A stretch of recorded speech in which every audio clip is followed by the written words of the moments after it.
बीड जिल्ह्यातील बीड तालुक्यातील पोखरी येथे संघर्ष योद्धा मनोजदादा जरांगे पाटील यांचा फोटो आणि महाराजांचा फोटो असलेलं बॅनर काल परवा कुणीतरी समाजकंटकांनी फाडले आणि तशाच पद्धतीनं भोगलवाडी तालुका धारूर येथेही काही लोकांनी बॅनर फाडल्याची माहिती आहे।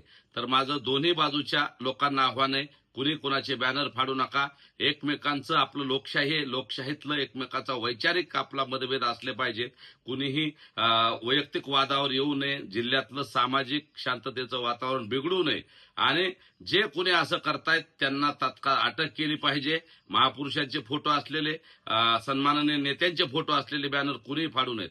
सर्वप्रथम मनोजदादांचं जे बॅनर पोखरी येथे फाडले त्याच्यातले आरोपी अजून पकडले नाहीत, ते पोलिसांनी पकडले पाहिजेत आणि धारूर तालुक्यातले आरोपी पकडले पाहिजेत भोगलवाडी येथील। तर माझी दोन्ही बाजूंना विनंती आहे, कुणीही एकमेकाचे बॅनर फाडू नयेत, कुणीही एकमेकाच्या समोर येऊ नये, कुणीही कायदा हातात घेऊ नये।